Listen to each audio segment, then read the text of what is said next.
In today's India, one name stands out above all others in the world of business and influence: Mukesh Ambani.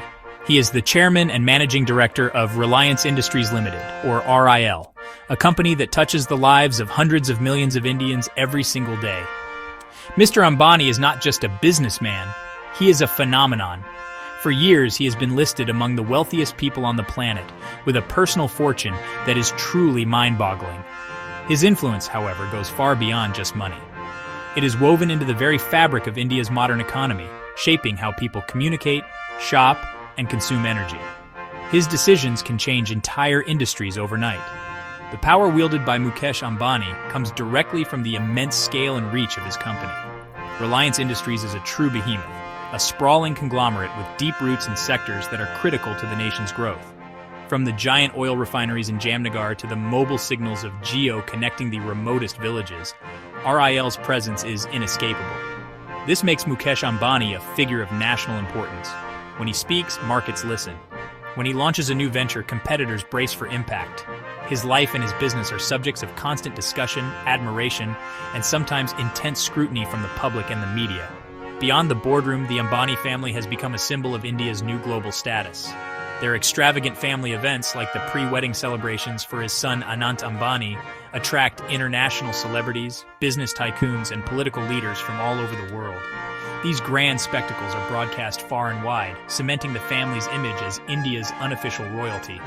This cultural influence further amplifies their power, making Mukesh Ambani more than just a CEO. He is a public figure whose every move is tracked, analyzed, and debated, reflecting the aspirations and contradictions of a nation on the rise. Understanding Mukesh Ambani is crucial to understanding contemporary India. His story is a story of ambition, strategic genius, and immense success. It is also a story that raises important questions about wealth, power, and the relationship between big business and the government in a thriving democracy. As we delve deeper into his journey and the empire he commands, we will explore the triumphs that made him a legend and the controversies that have followed him. This exploration will show us how one man and his company have played such a pivotal role in scripting India's economic destiny. Reliance Industries Limited, more commonly known as RIL, is not just a company, it is an economic powerhouse. Founded by Mukesh Ambani's visionary father, Dhirubhai Ambani, RIL has grown from a small textile business into India's largest and most valuable corporation. Its structure is that of a massive holding company, with a complex web of subsidiaries and associate companies operating across various sectors. After his father's passing in 2002, Mukesh Ambani took the helm. Under his leadership, RIL expanded at an incredible pace, transforming itself into a diversified giant with interests that are fundamental to the Indian economy. The scope of RIL's operations is truly vast. The company's core business has traditionally been in petrochemicals and oil and gas. It owns and operates the Jamnagar refinery in Gujarat, which is the largest and most complex single-location oil refining complex anywhere in the world. This facility alone gives RIL significant control over India's energy sector. However, the company is no longer just an energy player. It has aggressively expanded into consumer-facing businesses, creating a direct link to the daily lives of Indian citizens. These new ventures have made RIL a household name across the country. The most prominent of these new ventures are in telecom and retail. Reliance Jio, the company's telecommunications arm, has become the largest mobile network operator in India in just a few short years. Similarly, Reliance Retail is the nation's biggest retailer, with a massive footprint of stores selling everything from groceries and electronics to clothing and jewelry. Beyond these, RIL has also made significant investments in media through its ownership of the Network 18 Group, which controls a number of news channels and digital platforms. This multi-sector dominance makes RIL a unique and incredibly powerful entity in the Indian corporate landscape. This diversification strategy is key to understanding RIL's success. By embedding itself in the most crucial parts of the economy, energy, communication, and consumption, the company has ensured its continued growth and relevance. Each business vertical supports the others, creating a powerful ecosystem. For example, the cash flows from the legacy oil and gas business were used to fund the ambitious rollout of Jio. This ability to think big, invest heavily, and operate at an unparalleled scale is what defines Reliance Industries under Mukesh Ambani's command, making it a true colossus of Indian business. Reliance's journey to the top of India's corporate ladder was not a matter of luck. It was the result of a deliberate and aggressive strategy. In the oil and petrochemicals sector, the company's philosophy was simple: build bigger and better than anyone else. The Jamnagar refinery is a testament to this vision. By creating a world-class facility with massive economies of scale, RIL could process a wide variety of crude oil at a lower cost than its competitors. This cost leadership, combined with vertical integration controlling the process from refining to marketing, allowed RIL to dominate the energy market both in India and abroad, establishing a solid foundation of profitability. This same blueprint for success was then applied to the retail sector. Reliance Retail entered a fragmented market with a plan to build a nationwide network of modern stores. It invested billions of dollars in creating sophisticated supply chains and a diverse portfolio of store formats, from large hypermarkets to small neighborhood shops. By offering a wide range of products at competitive prices, it quickly captured a significant share of the market. The company also acquired several existing retail chains to accelerate its growth, consolidating its position as India's undisputed retail king and pushing out smaller, unorganized players in the process. However, it was the launch of Reliance Jio in 2016 that truly showcased the company's disruptive power. Entering the crowded telecom market, Jio's strategy was nothing short of revolutionary. It offered free voice calls for life and data at astonishingly low prices. This move completely upended the industry's business model, which had previously relied on charging for both calls and data. Millions of Indians, many of whom were first-time internet users, flocked to the new network. Jio did not just aim to compete, it aimed to conquer the market, and it succeeded by making data a cheap and accessible commodity for all. In all three sectors, oil, retail, and telecom, a common thread runs through Reliance's strategy. The company leverages its immense capital to build infrastructure at a scale that is difficult for others to match. It focuses on driving down costs to offer the most competitive prices, often leading to fierce price wars that decimate the competition. Furthermore, RIL has shown a remarkable ability to navigate India's complex regulatory landscape, securing the necessary licenses and approvals to execute its ambitious plans. This combination of scale, aggressive pricing, and regulatory skill has been the engine of its unstoppable rise to dominance. Despite its incredible success, Reliance Industries has not been without its share of major controversies. One of the most significant and persistent allegations against the company revolves around its operations in the Krishna-Godavari, or KG Basin, a major natural gas field off India's eastern coast. RIL won the contract to explore and develop the KGD-6 block, which was hailed as a major step towards India's energy self-sufficiency. However, trouble began to brew over accusations related to the project's costs and the pricing of the gas extracted from the field, casting a long shadow over the celebrated project. The central allegation was that RIL was engaging in gold plating. This term means the company was accused of deliberately inflating its capital expenditure and operating costs for the project.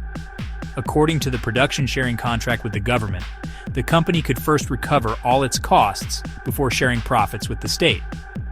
Critics argued that by artificially increasing its expenses, RIL could unfairly reduce the government's share of the revenue. This would mean less money for the public exchequer and higher profits for the company, a charge that struck at the heart of public trust. These allegations gained significant public traction, leading to investigations by official bodies. The Comptroller and Auditor General of India, the country's supreme audit institution, produced a report that was critical of the Petroleum Ministry and RIL. The CAG pointed to irregularities in the management of the production sharing contract and questioned the high costs claimed by the company. The report suggested that the system allowed private contractors too much leeway, potentially at the expense of the government's financial interests, adding official weight to the public outcry and political accusations. The controversy did not stop at cost inflation. It extended to the price at which the gas from the KG Basin was sold to consumers, particularly power and fertilizer plants. Critics claim that RIL was lobbying the government for an unnaturally high gas price, which would directly benefit the company, but would lead to higher electricity bills and fertilizer costs for the entire country. This issue of gas pricing became a major political flashpoint, turning a complex commercial dispute into a nationwide debate about crony capitalism and the alleged collusion between big business and the government. The Krishna-Godavari Basin controversy quickly escalated from a corporate issue into a full-blown political storm.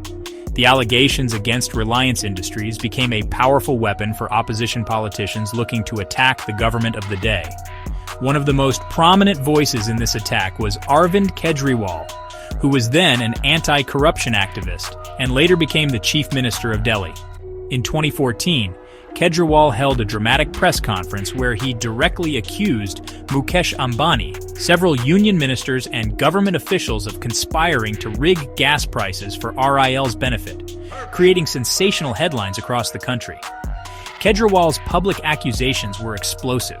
He filed a first information report with the police, demanding a criminal investigation into the matter. He claimed that the proposed gas price increase was a corrupt deal designed to provide a massive windfall to RIL at the expense of the common citizen. This move brought the complex issue of gas pricing out of the business pages and into the streets, framing it as a simple case of corruption involving India's most powerful businessman. The allegations fueled public anger and put immense pressure on both the government and Reliance Industries to respond. In response to the growing political and public pressure, the matter ended up in the courts. Several public interest litigations were filed in the Supreme Court, seeking a judicial review of the gas pricing policy and an investigation into the allegations of corruption and contract violations. The legal battles were long and complex, involving detailed arguments about contract law, economic policy, and regulatory jurisdiction. RIL, for its part, consistently and vigorously denied all allegations of wrongdoing.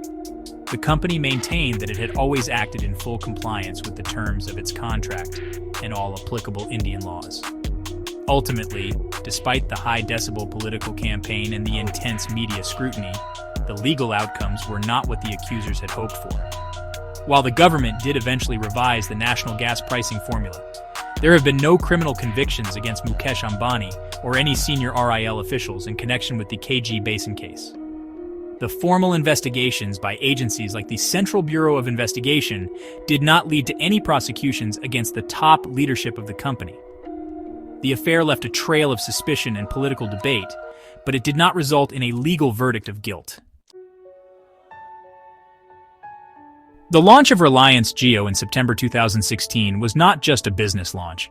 It was a seismic event that triggered a tsunami across the Indian telecommunications industry.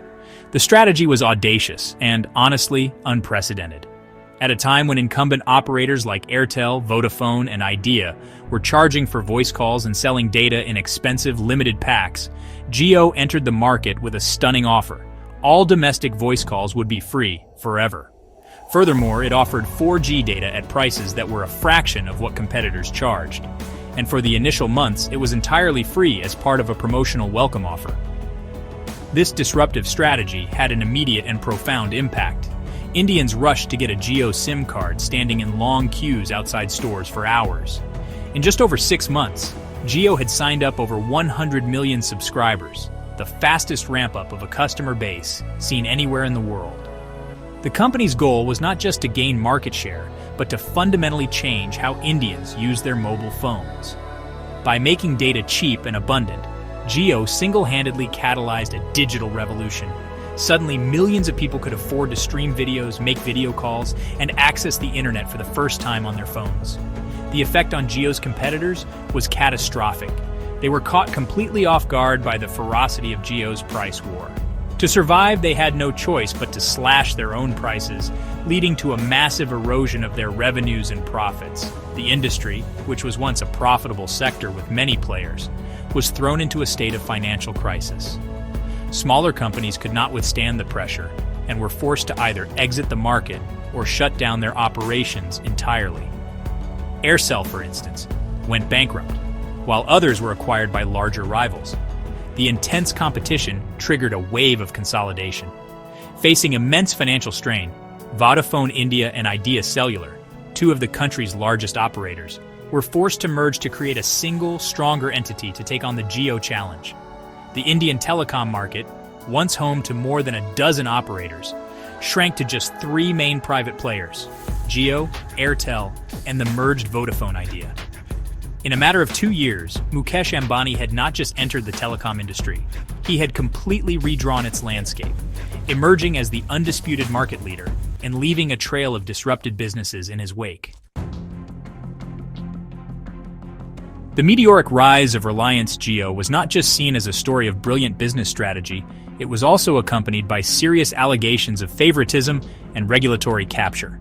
Critics and rival companies argued that Jio's smooth and rapid rollout was made possible by preferential treatment from the government and the telecom regulator, the Telecom Regulatory Authority of India, or TRAI. They claimed that the rules were bent to give Jio an unfair advantage over its competitors, allowing it to launch its services with a cost structure that others could not possibly match, raising questions about the level playing field in the sector. One of the key allegations centered on Jio's initial license.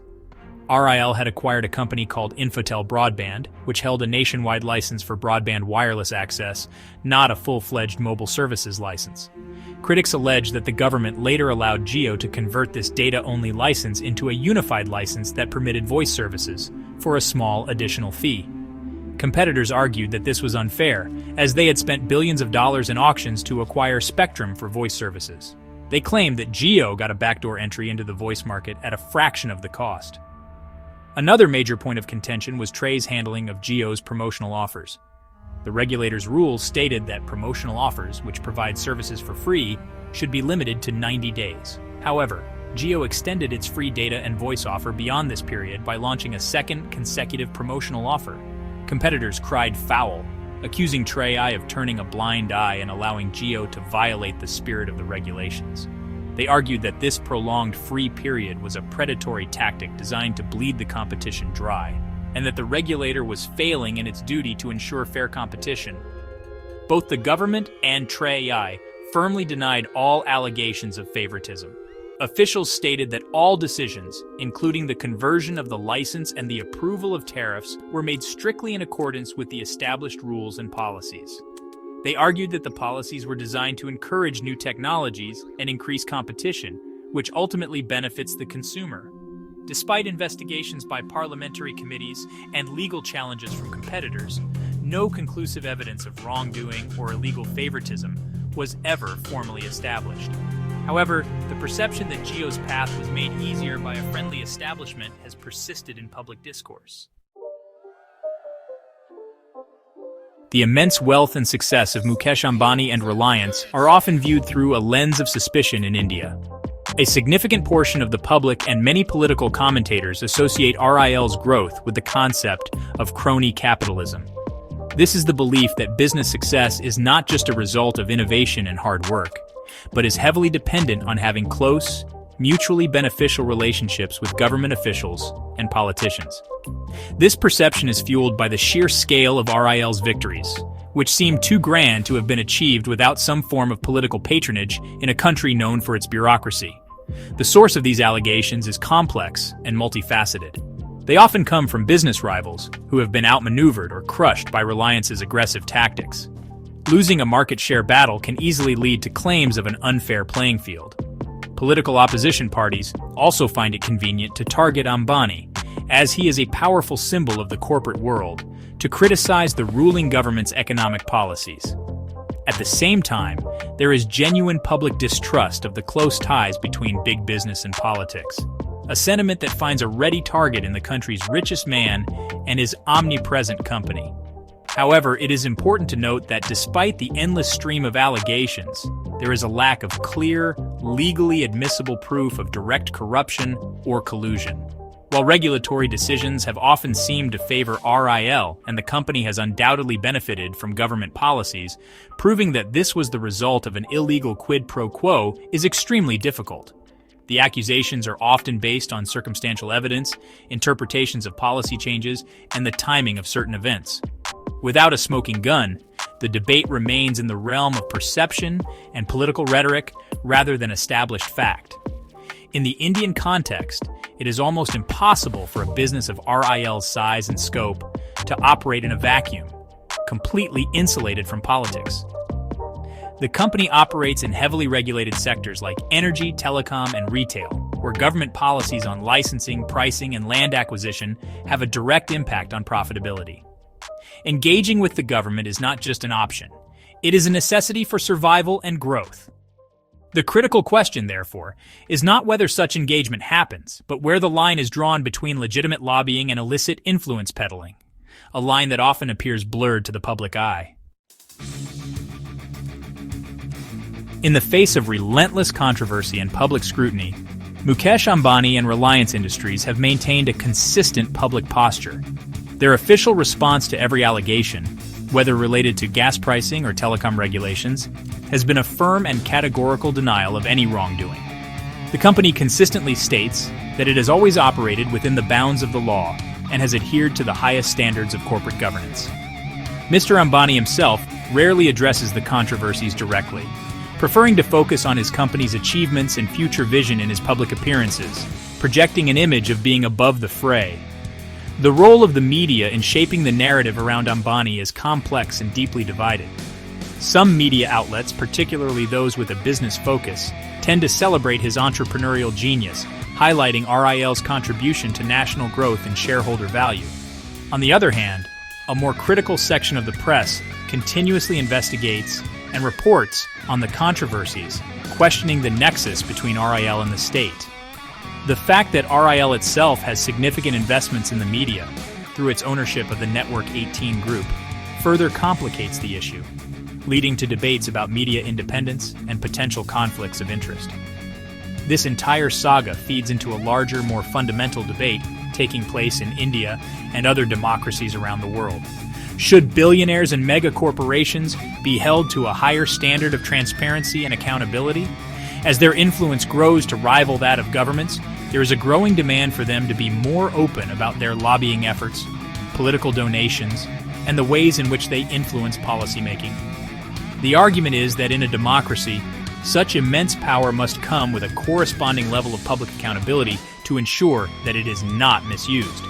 In conclusion, Mukesh Ambani's legacy is bound to be a dual one. He will be remembered as a visionary industrialist who built a global-scale business empire and catalyzed India's digital transformation. He is a man who made data accessible to the masses and redefined multiple industries. At the same time, his journey will always be linked to persistent questions about corporate governance, political influence, and the fairness of the system in which he thrived. The story of Mukesh Ambani is a powerful reminder that in the modern world, building a business is not enough. Building public trust is an equally important and perhaps more challenging endeavor.